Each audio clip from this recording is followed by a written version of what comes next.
this session, so it will be available to those of you who have registered.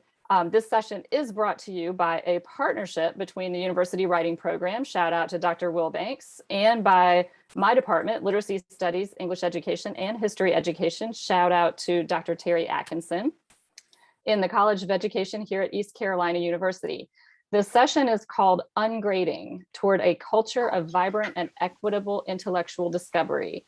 And the goal is to begin to unpack some of the bigger questions around grading and get us thinking differently about how the evaluation and assessment systems, we use in our classrooms. And I have the distinct pleasure of introducing our speaker today, Dr. Ian O'Byrne. If you could do me a favor, if you haven't already, go ahead and mute your microphone. Thank you. Dr. O'Byrne describes himself as an educator, a researcher, a scholar, an innovator, and an activist in the areas of technology, education, and literacy. He is currently an associate professor at the College of Charleston, where he teaches and researches online course construction, online reading comprehension, computational thinking, and open pedagogy. You can follow him on Twitter at WIO'Byrne and check out his website at wio'byrne.com. Dr. O'Byrne, we are so glad to have you here today. So without further ado, I will turn the session over to you now. Sounds great. So first of all, thank you all for bringing me in. I shared the slide deck for the Google's, the slides over in the chat. I'm going to try and do full screen here and see if this wants to play nicely with me. Is that showing up for everybody? Very good. So once again, thank you for allowing me to join you. It is an honor and a privilege. I have a lot of good friends at ECU, and so I'm very excited to take this opportunity to talk a little bit about some of the explorations that I've been having and some of the thoughts that I've been having. I want to begin with a moment of grace. I want to recognize where we all are at this point, recognize the fact that the last year and a half of our lives have been quite challenging. Even as we seem to be coming out of the pandemic or trying to come out of the pandemic, we still have a lot that we're struggling with. So I'm thankful for you. I'm thankful for the opportunity to come here and talk with you virtually, and hopefully we can have a little bit of time to think about ways that we can support our students. So with that being said, we already talked a little bit about who I am and where I'm coming from, so I'll skip on past that.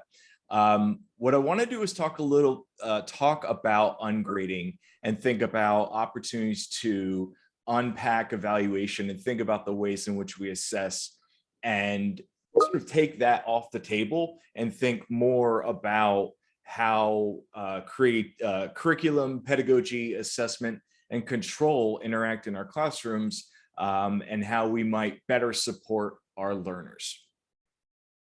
So we're going to talk a little bit about framing ungrading to begin.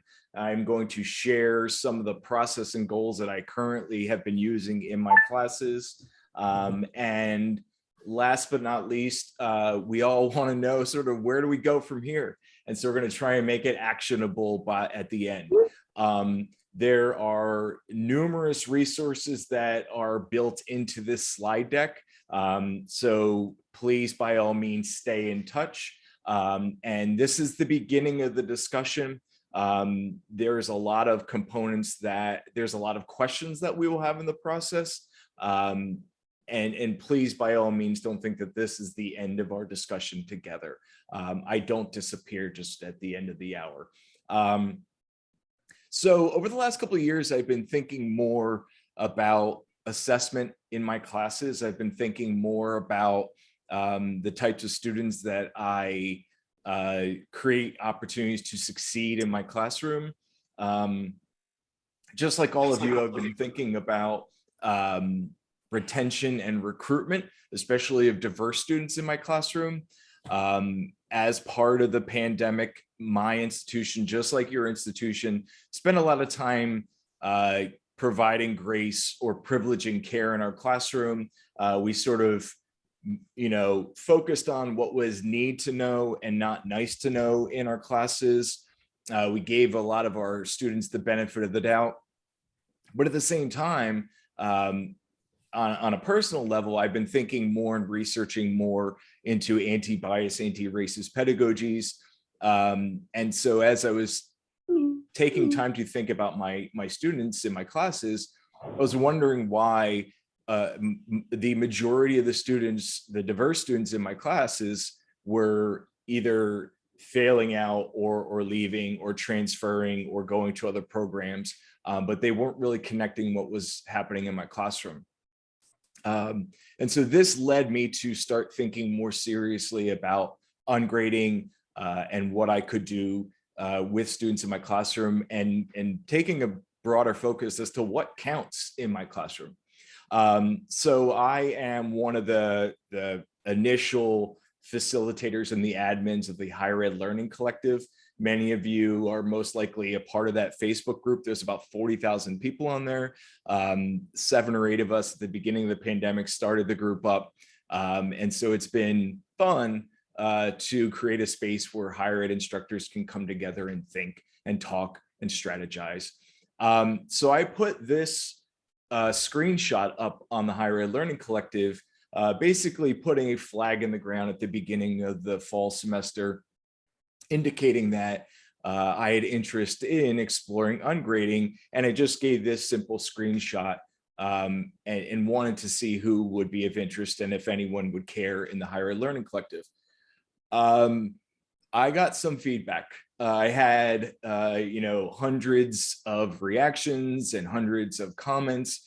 A wide variety of commentary was provided on the screenshot. So it was really fascinating to see what people thought about this idea of ungrading and whether or not it would be beneficial for my students. A lot of the feedback that I received, I put into a blog post. I've been thinking openly about this process over time and trying to make sense of this. But it's been interesting to see the reaction from a lot of our colleagues across multiple institutions. So I want to take a little bit of time and first ask all of you, what does assessment, what does evaluation mean to you? What is assessment? What is evaluation? So feel free in the chat to drop a couple lines of prose. By all means, you can unmute if you want to. But what does assessment mean to you? What does evaluation mean to you?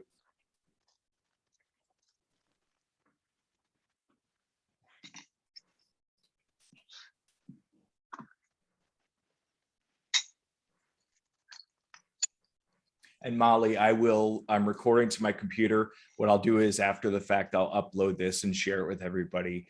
And if it doesn't record properly, I'll just re-record it. So what do you all think? What is assessment to you? What does evaluation mean to you?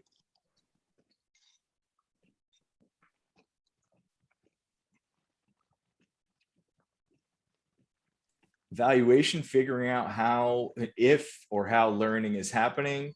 A means to, Terry says, a means for participants to know how they're doing.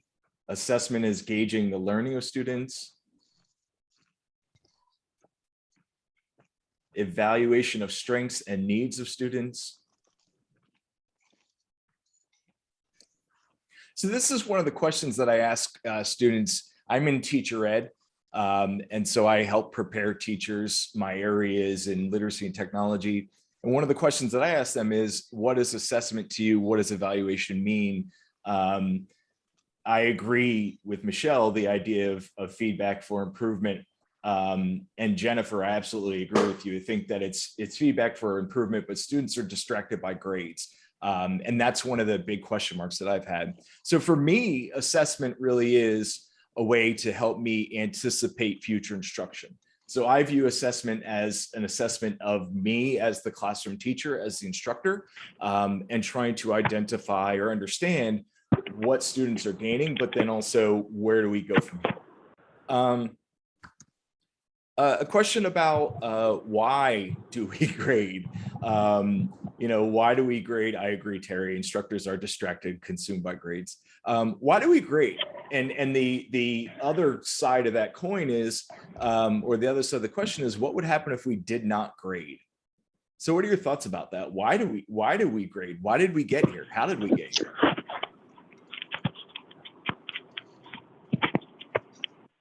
Feel free to unmute. It's fine. More of you, less of me is a good thing. It's the norm. It is the system. It's what we've been raised in. The institution requires it. It's funny when we talk about ungrading, one of the pieces of feedback that we always get is, well, we have to grade, okay? The labeling, Jocelyn, is a very big challenge in all of this. Society is definitely focused on numbers. We live in a data-driven economy, especially in K-12, regardless of what we like to do about that. Grades are the outcomes that students expect. It's an assessment for students, agreed. Tiffany's response about grades are the outcomes that students expect. That is one of the challenges, is that many of us, our students come into this interaction with expectations of what you will do as the classroom instructor, what they do as the student, and if we try to veer outside of that, that is usually met with some trepidation. And the university wants those grades. Has anyone in the room tried ungrading or alternative grading strategies? I know that many of you have looked at teaching practice, and this is the next step as well. Has anybody tried this? So Will's doing contract grading, specs grading, well done. Contract grading. All right, so we get some experts here in contract grading. I'm interested to see what is working well, because I think that that's my next step. Digital badges. Yes. Aaron, we need to talk about badging. That's one of there is a site, there are some elements of my past with badging there. All right. So I want to talk a little bit about what ungrading is. I think ungrading really is a problematic label for this. When I talk with colleagues about ungrading, and I say that I'm going to have ungrading in my classroom, they ask what it really is. And then as we talk, a lot of times my colleagues will say that, they already do that. So for me, what I like to focus on is a way to decenter the instructor in a classroom. And I think it's the ungrading label is problematic. We do that often in education. We give things labels that really hurt us later on. But I think that the idea. All right, and we're back. So I think that the problem is, are we getting people back in?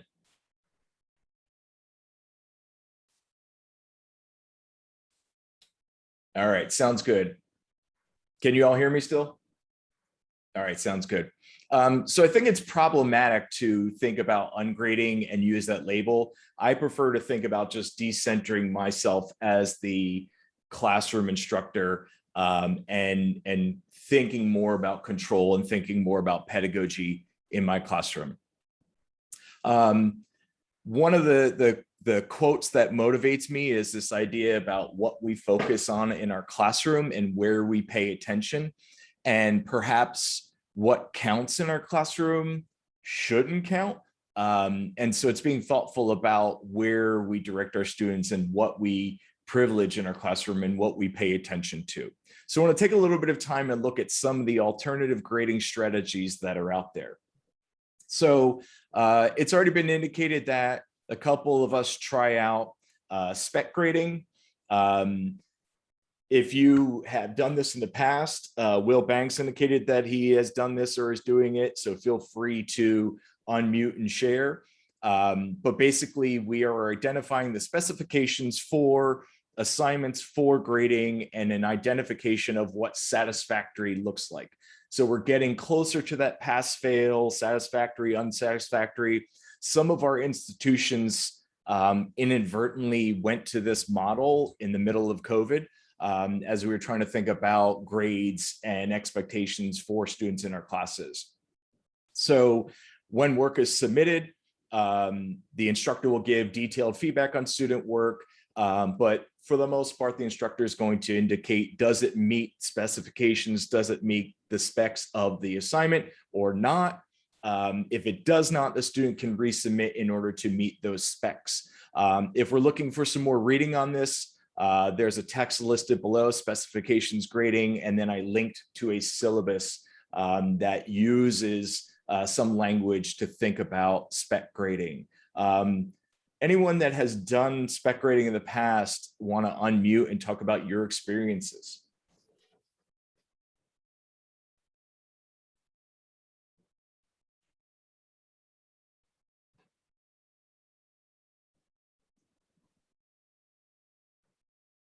Everyone's very chatty tonight. So I'm going to proceed and we'll come back to this to think a little bit more about it. In my classroom, I do not follow spec grading. I have not moved into spec assessments. I believe that at some point I'm going to move further into contract grading. The piece, the book Labor-Based Grading Contracts is a really good resource to get started with this. I can foresee that in the future, I will move more into contract grading. This to me is more labor intensive than what I'm currently doing now. What I'm doing now, I'll talk about it in a minute, but to me, this is getting my feet wet and really embedding myself in the system. So with contract grading, we're thinking about a document, we're thinking about an agreement between the instructor and student, which is going to discuss what success looks like in the classroom. I will check that out, Grace. Thank you for pointing that out to me. So contract grading is going to be a discussion between the instructor and the student. We're going to think about what the letter grades mean and what success looks like in the classroom. For the most part, contract grading right out of the box is going to not be graded for quality. Although quality is regularly discussed in the classroom, for the most part, there is this idea of what counts and then what will the student get. And if they have this record of attendance and turning in of homework and assignments and things are complete or incomplete, missing or late, all of those go together and they connect to the contract to think about what this ultimately means. And then the grade comes out on the other end. I can foresee myself moving into contract grading in the future. I am not there yet. Any individuals in the room using contract grading right now want to unmute or put in the chat what your experiences are like?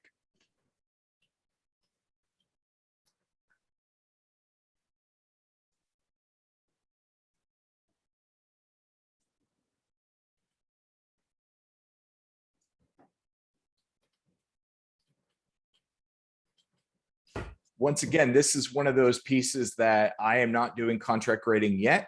I feel like in the chat earlier, a couple people made mention that this is part of our system, that evaluations and assessments and data are part of our system.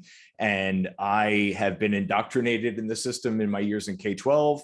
I'm part of the system going through my PhD program. I'm part of the system now. And I needed a chance to break free of assessments and evaluation in order to move to this point. You know, Dr. Love talks about the educational survival complex. I think that for me, grades are important. And so now I had the opportunity to provide grades. I needed to first cleanse my palate in order to get to contract grading. Where I am now is really consultative grading. And I think that this, to me, is the easiest first step into ungrading.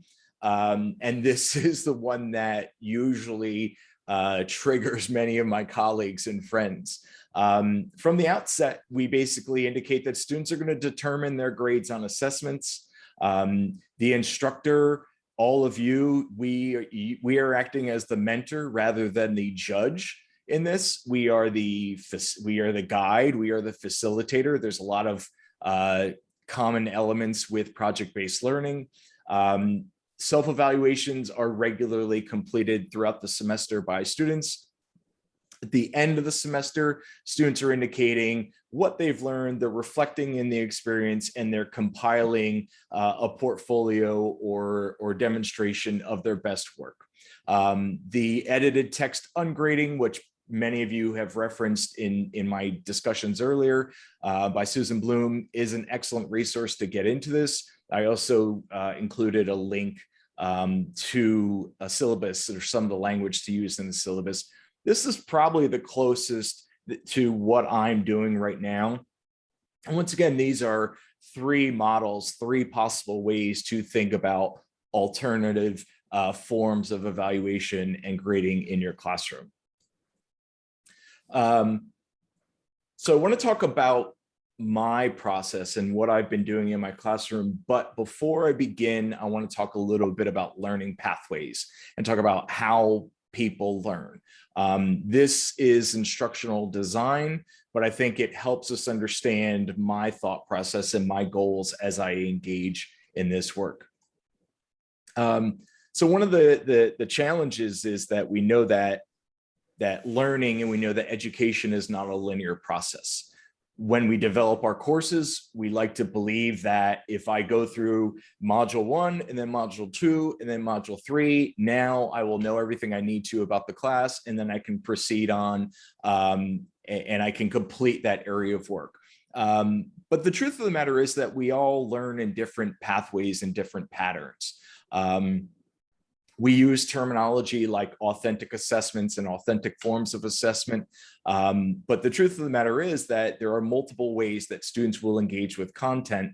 And we have the opportunity, if we want to take it, to modify the ways that students interact. So one of the things that I've learned through my experience with badges is thinking about different pathways and thinking about ways that learners interact with content and develop expertise and then showcase that expertise. So this has really guided my thought process about learning and how students interact with content in my classes and what counts for me. So the first piece is the stepping stones, sequential, pre-scripted way to think about content. And once again, this is what we see in induction programs. This is what we see with orientation for new student orientation, for new employee orientation, compliance training. Basically a fixed linear order that says, if you learn this, then you learn that, then we follow on and we learn these 3-4 things in a row, and then that demonstrates expertise. This is very prescriptive. This is the classroom instructor is dictating to others what they're going to learn, what students will learn, and how they'll learn it, when they'll learn it. And this is relatively easy to assess. We can basically see, did you go through the steps in the process or not? If you did not go through the steps in the process, then you have not completed the training and you don't understand what was involved in the content. And it's pretty problematic to deviate from this. The second way that we look at learning pathways or grouping for learning pathways is we think about a collection. One of the best ways that we've used this in the past in the badging world is we think about like the trivial pursuit pieces or different components that add up to a larger piece. This pathway is still prescriptive. This is something that you as the teacher would identify what content is going to be presented to students and what content students should be developing expertise in. It's definitely non-linear. And this is the sort of pathway that we would see in our different academic coursework. If we plan out a program, a study, or plan a study for students, We'll see different areas that students have to build up over time. And for the most part, they have the opportunity to take classes when they want to. We have some cohorts that work through, so there's some variability in that. But this is what we see in gamifying classes. This is the way that I run my technology class, where I identify the 3 or 4 modules or areas over the 13, 14, 15 weeks I want students to develop expertise in, and then they can choose when, where, and how they're going to interact with that content and how they're going to show expertise in that. So it's still very prescriptive. I'm identifying what's important, but it's also nonlinear, meaning that they can go whatever path they want to. They can choose their own adventure. The last of these is the Constellation, and this is far out on the fringe of what we're seeing in a lot of our classrooms. This is something that builds more into project or problem-based learning. We're being thoughtful of interaction with content that is definitely nonlinear. It's basically choose your own adventure. And it's also highly descriptive, meaning that the learner can identify exactly what they want to learn and how they want to learn it and when they want to learn it. There's a lot of learner freedom involved in this, but it's also problematic in our classes because we have specific content that our accrediting bodies want to see is in the classes, and we have data points that our accreditors want to see. And so we need to make sure that we attend to those. The truth of the matter is that the Constellation pathway is the closest thing to interest-based learning, project-based learning, and also that lifelong learner that we try to build up and that we hope students leave our classes with and go out into the field. So those 3 components, out of those 3, the Constellation really is the closest thing to what we'd like to see in our learners as they leave, and it's the most student directed out of all of them. And so the question before us is, what pathways are possible in our content areas? What pathways are possible in our programs, but also in our individual classes? I value the thought process about learning pathways because we are presented with an opportunity to think about what content we need students to interact with, think about possible data points that we have to collect for accrediting bodies, for certification, but then at the same time, try and think creatively, patiently, and be a bit progressive in our use of technology, in our use of text, and our use of these different learning mechanics to think about how students might interact with this content and what that means for our assessment practices. So I want to talk a little bit about my current process and what I'm doing in one of my classes to give you a better idea of what this might look like and unearth some of my questions. But before I continue, are there questions in the room right now? Things that we've talked about so far and you want some clarification?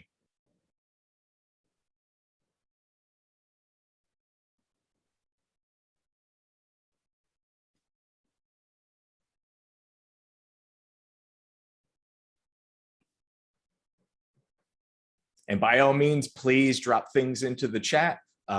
We can stop and have a discussion and think a little bit about some of these components. So I want to talk about some of my class goals and what happens in my classroom. So my goals in this work, I recognized that there were some challenges in what I was doing. So one of the things I wanted to do was I wanted to try and decenter my place in the classroom, remove myself from the grading equation.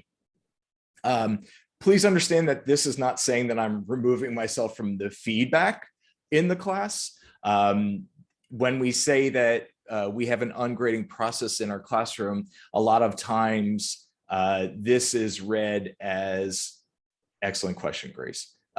Grace asks, what are the reactions to students in the grading system? That's an excellent question. We will get to that. And if I don't, please hold me to it.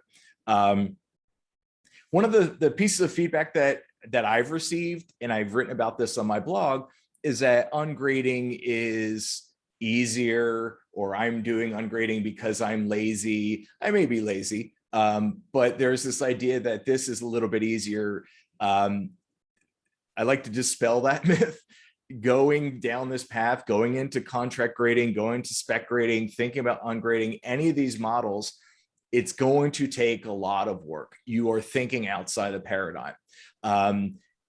Those of you that have engaged in project-based learning, problem-based learning, you know the challenges of serving more as the facilitator or the co-learner in the classroom and taking yourself out of that sage on the stage, you know, prototype in your classroom or profile in your classroom. So in this, I'm trying to remove myself from the grading equation. I want to give more power to my students. I want to, at this stage in my journey in ungrading, I want to use this as an opportunity to reflect on what's important in my classroom and what's important to my students, and reflect on their experiences and then build up and move forward. So I can see myself moving to contract grading. But right now I am focused more on those declarations and consulting with students. Ungrading does not mean no evaluation, no feedback. I believe that the first step in the process is having more feedback. And so in ungrading, my goal is to hopefully relieve some of the stress around grades, but as Grace has indicated in the question, that's not entirely true. And I want to remove some of the stress around grades, but then also provide opportunities to provide more personal feedback. It's not on this list, but one of the things that I've been recognizing is that we all say, or most of us say, that we believe in growth mindset and reframing failure and grit, and Carol Dweck's, you know, perspectives on, you know, grit in the classroom. My hope in this process was to take grades off the table and in a way free up my students so that they can think more deeply and be willing to take risks. So my thought process was that in addition to thinking about anti-bias, anti-racist pedagogy, in addition to, you know, removing stress, in addition to remaining a little bit more flexible, my hope was that I could, by taking failure off the table and giving student ownership over to grades and assessment, that this would be an opportunity to relieve or alleviate some of that stress. That hasn't entirely happened. And so we'll want to be thoughtful about that, and I'll discuss that.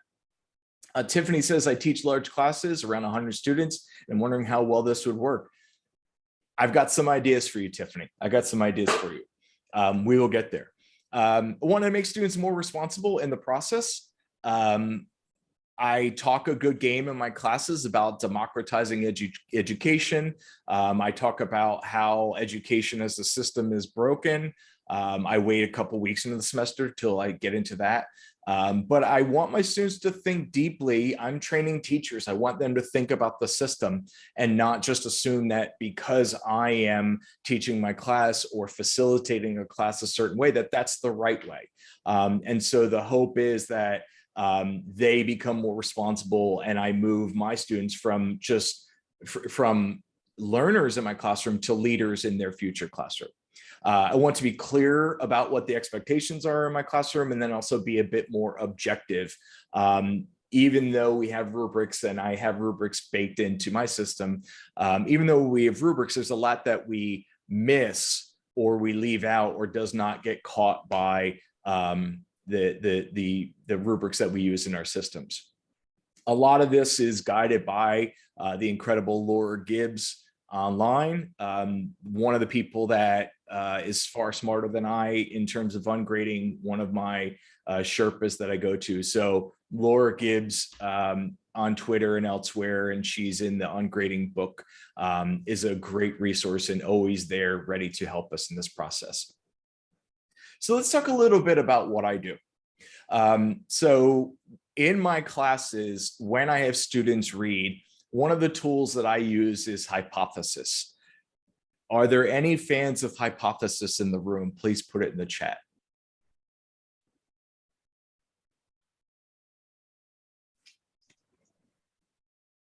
So Hypothesis is a web annotation tool. Let me back out of this for a sec. So if I go to Hypothesis,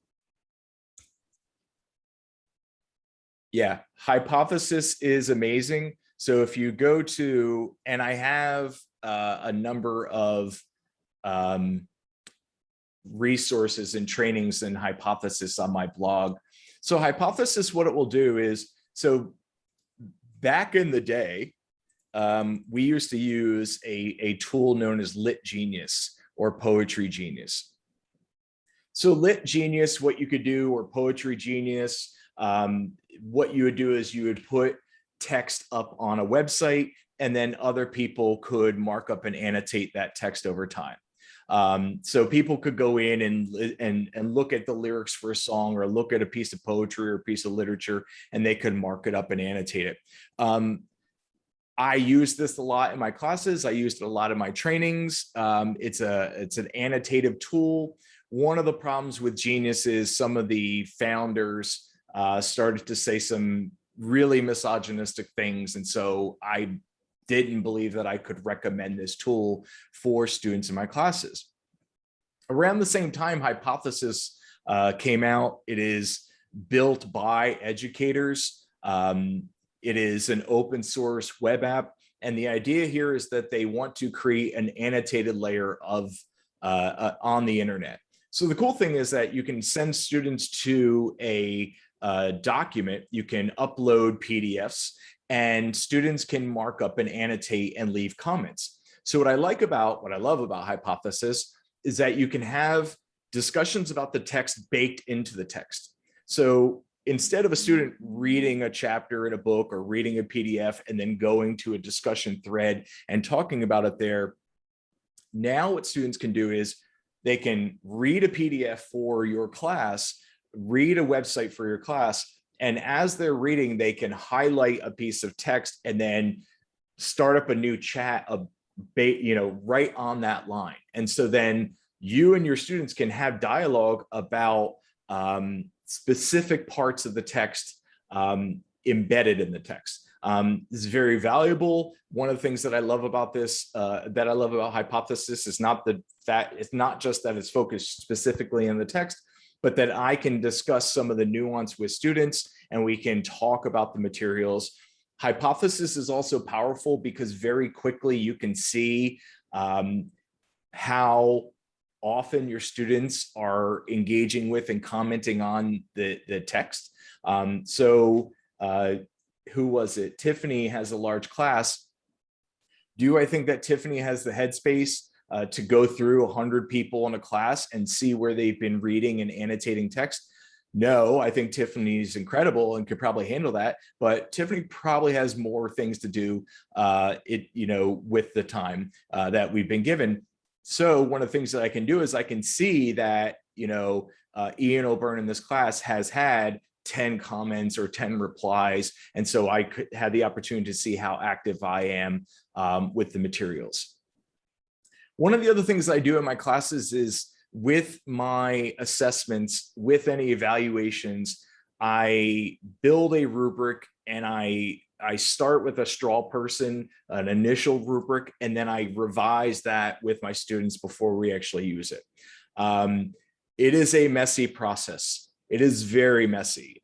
Granted, I am in teacher ed. The students that I go through this process with, they say that it is valuable to them, but it is very messy. It is very painful. So what I'll do is I will start up a rubric, a criteria chart indicating what I think that we should focus on for the assessment.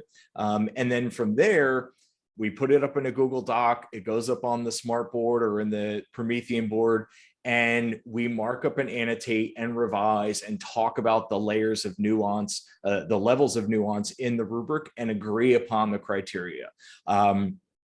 This takes us some time. Not all students are willing to talk about this in class. And also many have never done this. So what I'll do is we'll take half an hour in class and talk about the criteria, talk about the rubric, what should count, what shouldn't count, leave comments, and then give it an hour, give it a day or two to before we sort of lock down that piece. Terry, are you saying, do I start with a sample rubric?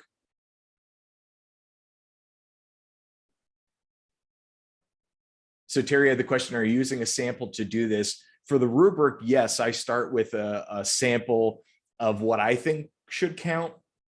And the truth of the matter is, what I'll do is the sample that I bring in is the bare bones rubric or criteria that I've used in previous semesters. It's very interesting. Sample rubric, not a sample assignment, the outcome you're looking for. Yeah, correct? I use a sample rubric for it. So I'll start off with like, all right, here's what I think we should include in the rubric. In years past, one of the things that I would do is I would take the sample, I would take the rubric and carry it from class to class or semester to semester. One of the things I recognize is that, and we know this, most of our classes have different cultures. They have different things that they value. But I think it's important, at least for me, to agree upon the criteria before we work our way into the evaluation. I also use Google Docs in and across my classes. So when students submit work, they will get feedback from me in the Google Doc. I just use the comments. You can use track changes, but I basically leave feedback right on student work as they submit it. I also have a lot of peer assessment, peer evaluation, which I'll talk about in a minute. So I use Google Docs as a way to collect this information and leave it on student work so that we can document thinking over time. One of the other ways that I use Google Docs in the classes is that if I have a larger project that is due later on or due at the end of the semester, students will complete little chunks over time. So they'll do a part of the assignment, submit it to peers and me for feedback, and then they'll get it back and be able to revise it and then submit, then work on the second part and revise it, and then work on the third part and revise it. So there's this constant give and take in the work. So they're trying to get to their best product by the end of the course. The way that I scaffold peer evaluation and peer review has changed drastically over time. So in the past, one of the tools that I used was peer grade. So I've used peer grade for a number of semesters, loved peer grade. Now peer grade basically is called EduFlow. They've added some bells and whistles into peer grade and made it more of a learning environment. I don't value it as much as I love peer grade. The other thing that is problematic is that EduFlow, the peer grade in EduFlow no longer is free. And so I still use it. I will use it until the end of this semester. At the beginning of January, at the beginning of the new year, they're going to move to a different pricing model. The reason why I use EduFlow and peer grade is because it is one of the challenges that I have is supporting and scaffolding peer evaluation and peer review using Google Docs or using Office 365 documents. And so if people have ideas, if a perfect system exists, then this group is probably have it. You have it, and we use it all the time. What I've tried in the past is scaffolded or nested folders in Google Drive. So it'd have groups of students with a Google Drive folder. They'd submit materials to the Drive folder. I give them a rubric or a tally sheet to keep track of assessment for each other. That hasn't worked as well. So the nice thing about EduFlow and for peer grade, the nice thing is that student work can go up in the system, and then they can look at the rubric and they can give and get feedback. I have more materials on EduFlow and peer grade and love it. I use Flipgrid as a way to hold those reflections and discussions I have with students. so they can have peer-to-peer discussions and give feedback.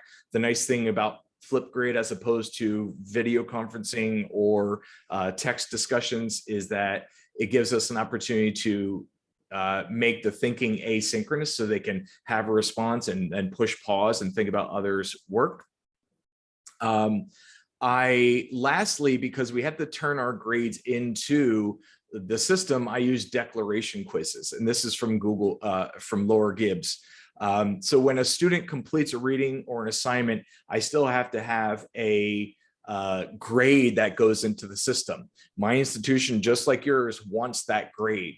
And so for me, what I do is I ask the student, it's a 5-question quiz. Did you do the assignment? Did you think and reflect? Did you include these components? Did you review the work of your peers? Did you look at the rubric? I ask them 3, 4, 5 questions, and then they answer yes or no to those. And then those are what those points go into the system and become their grade.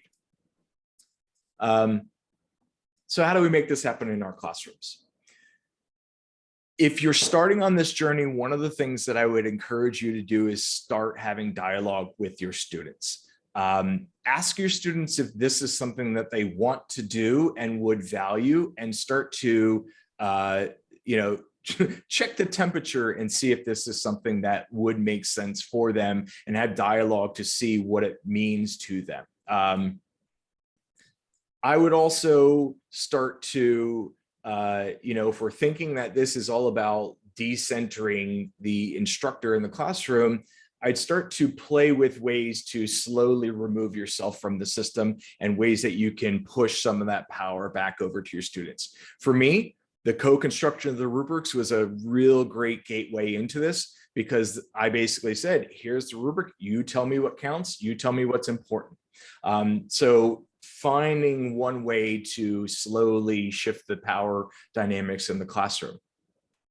If you are going to, or if you are currently testing an alternative grading strategy, go for it. Test it out, start small. I'm at small right now. I right now don't have the headspace for full contract grading. Those of you that are doing that, I'm jealous of you. But start small, reflect, iterate over time, continue that discussion and communication with your students, and please share, please blog about the process. I'm blogging about this on my website. I'm sharing materials and lessons learned at, in my newsletter. I think it's important that we talk with each other to think through what's happening in this process. All of you that have signed up for this meeting, I'm excited to see where you go with this, and I'm hoping that you think out loud as you engage in the process. I think that there's the opportunity to recognize our students for what they really are, and it's not just the grades that we're going to capture on them, that they really are more than just a sum of their parts. So questions. So one of the questions that we had before, and I wanted to make sure that I didn't miss it, was reactions from students to the grading system. I thought that students were going to be a lot more excited about ungrading, and that it was super progressive and they thought it would be super cool. Not entirely true. So Grace's question was, what are the reactions to students? I'm in teacher ed. A lot of my students had a certain amount of trepidation. A couple students indicated that their grades, that is their identity. A lot of students in teacher ed are students that routinely get the top grades in any situation. And so they thought that that was a form of their identity, and I was taking that away from them. There were other students that were nervous that they've never seen this before, and they were worried about transparency in the model. And so one of the things that I've baked into the system is routine anonymous Google form quizzes to think about what's working and what's not working, and just be clear and transparent with my students about what I'm trying and why I'm trying to do this. So there's been a lot of concern on the part of my students as they try to do this. Tiffany, and I'm just going back to some of the earlier questions. Tiffany, if I were you and you had a large class size, I would try things like EduFlow or peer grade. Hypothesis works wonders for me. I think that also, empowering some of your students as discussion directors in classes really helps out. I saw another question about, Leanne asked about how accurate are students. Go ahead.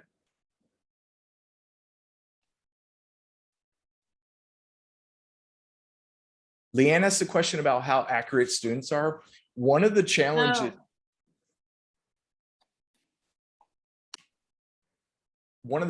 that we're going to have is that what happens when a student is not entirely honest about their level of effort. I've had students that overvalue their performance in class, and some students that do not value as highly their performance, value it the same way that I would. For me, it calls for a broader discussion with students.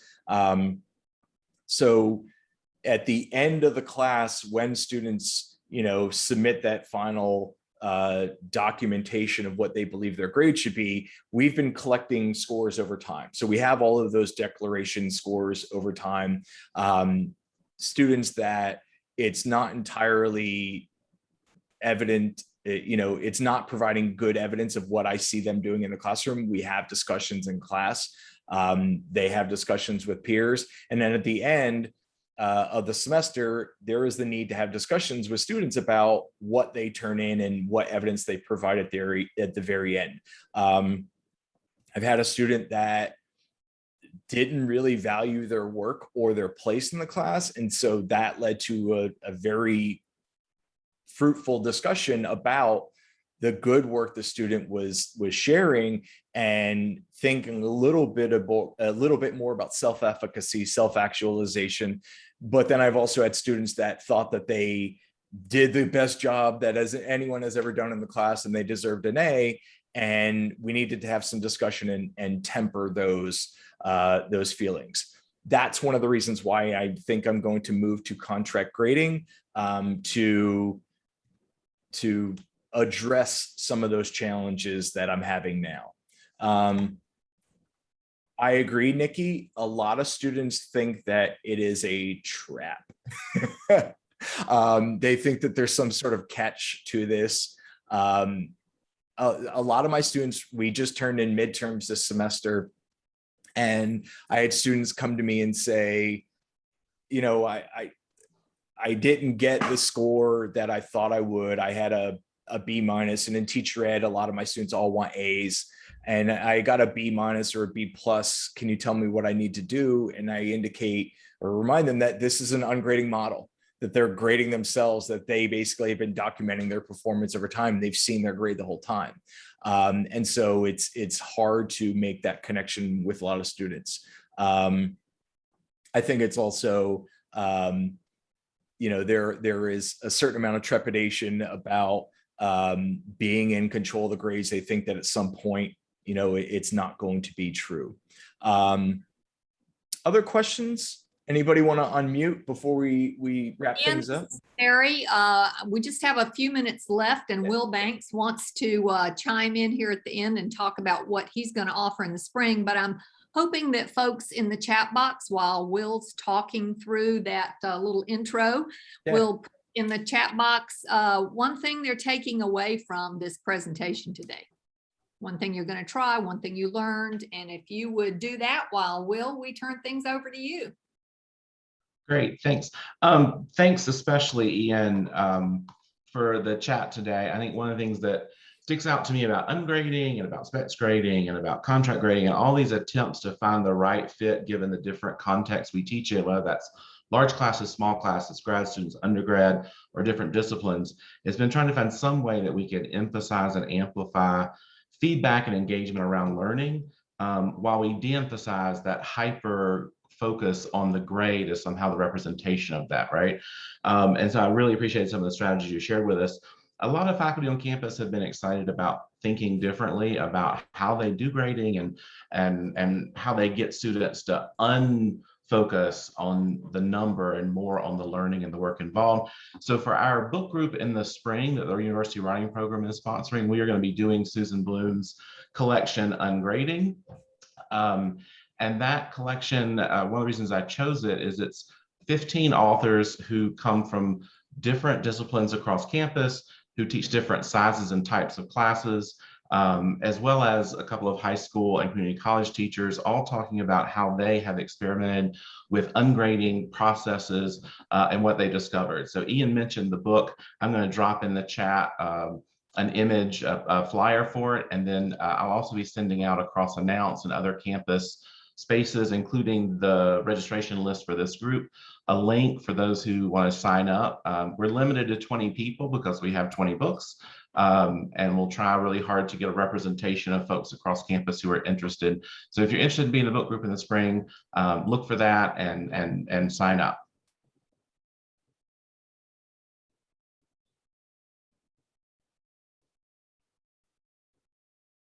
A lot of great takeaways already showing up.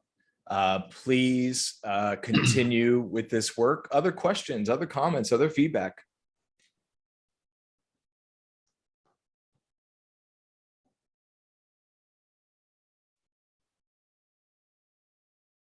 Hey, Ian. I trust that you'll continue to report about your journey on your blog, or what is the way that we could sort of keep our finger on how things are going for you? So what I've been doing is I have been blogging about the process. I'll put the link to my blog. I will share that, and I'm going to continue to share all of these materials and my thinking over time. Some of this journey has been thought-provoking, I would say. So I'll continue to document that. I share it also in my newsletter, but mainly on my blog, I'm going to reflect and share different materials and what's working and what's not working, especially. Just trying to think out loud and promote open scholarship. Awesome, thank you.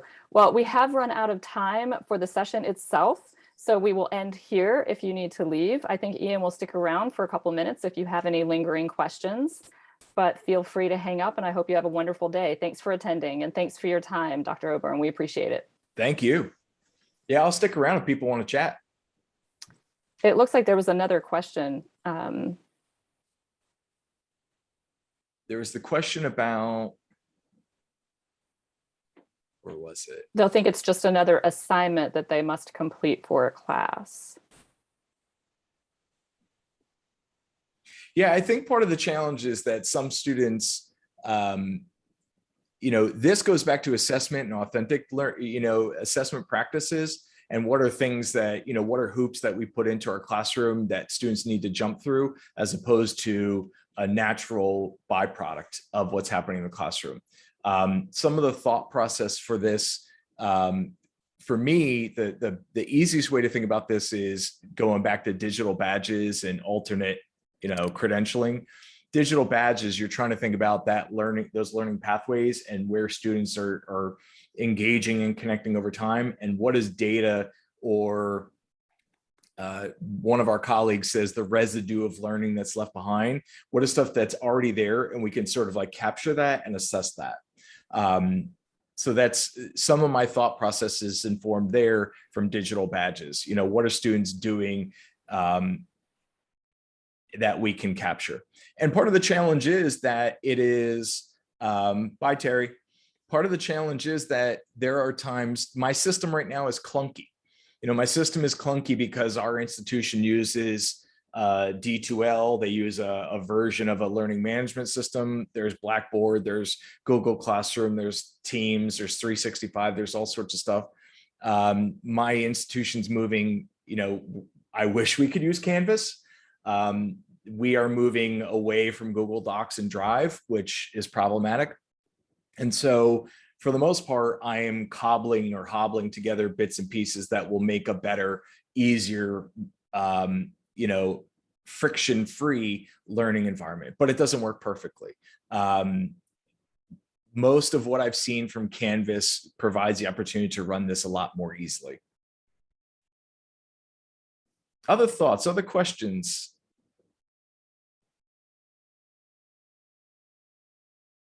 Yeah, Will, that's one of the challenges, the use of technology.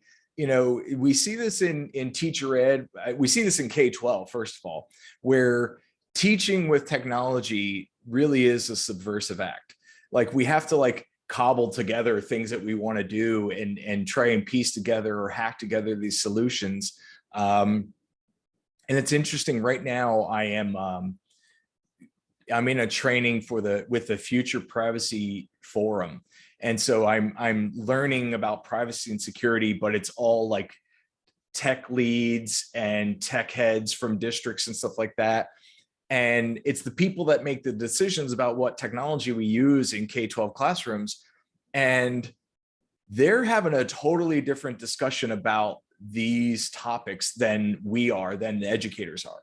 And the educators are not even in those discussions. And so there is this mindset that, X product comes down the pike, they review X product, and does it have value in the classroom? And if they think it does, they'll use it in the classroom. And if a K-12 teacher tries to use any product under the sun, then the idea is, okay, well, if it hasn't been approved, that's a liability to student data. We need to fire that person. And I'm like, wait a minute. Oh, wait a minute. And I think that there is not a lot of trust in educators. We see the same thing in higher ed. At my institution, I completed a survey with colleagues, and it's out there published online, so you can see the survey. But we did a survey with faculty to look at technology and digital literacy, and what do professors, instructors think they're doing, and then what are students seeing? So like that perceive versus actual. So what do we think we're doing with technology in our classes, but then what are students actually seeing and valuing? And once again, we're seeing 10%, 15% of our institution that are always at the bleeding edge with tech. They're always trying new things, and a lot of it's not connecting with students. It's also hard because when the university runs all students through the same chute, right? So whether that's Canvas or D2L, Blackboard, or whatever, aside from the difficulty of just getting you into this chat because we have Microsoft Teams products and you're not part of our network, right?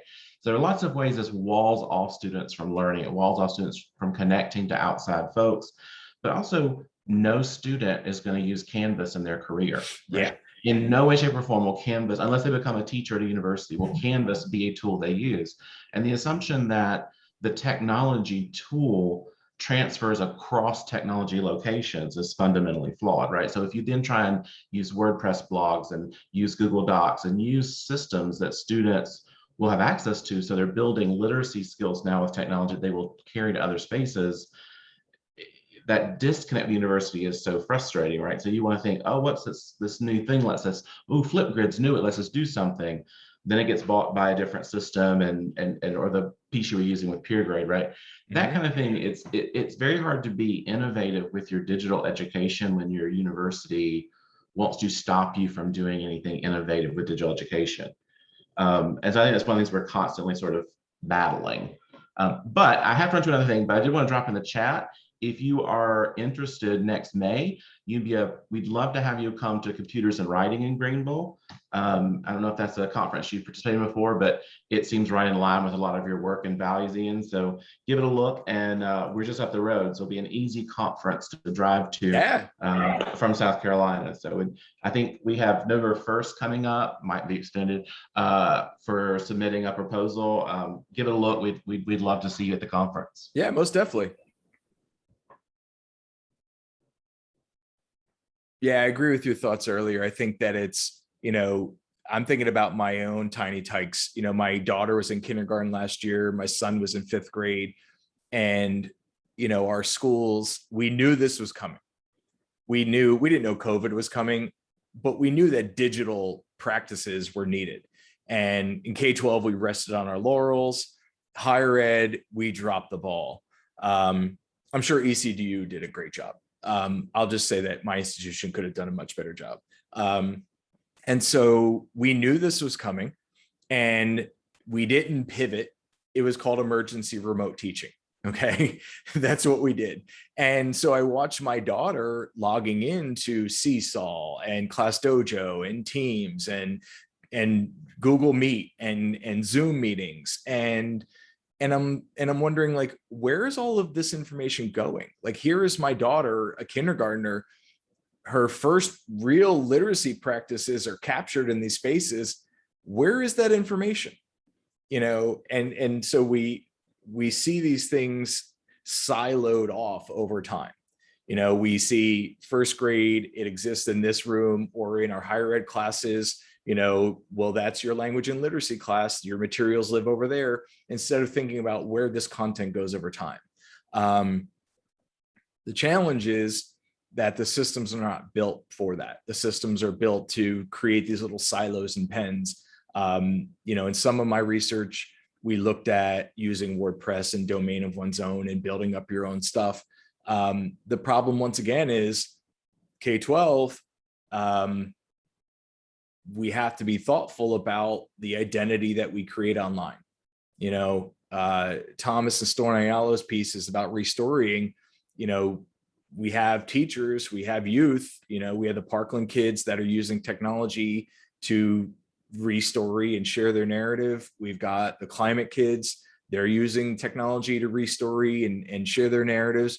There's also a lot of haters out there, you know. And in my institution, like, our institutions love the rock star professor that's getting out there and doing all this stuff. But if something goes wrong, they're not going to be there to support, and they're not going to be there to protect. Our professional organizations should, but they're not. And so if you choose to get out and do that work and you know, and be on the bleeding edge of all this stuff, the challenge is that you might get cut.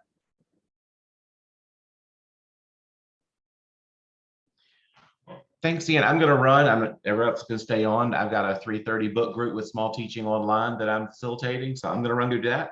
Have fun. It was good to see you. Being with us. And yeah, give our CFP a look and join us if you can. Most definitely.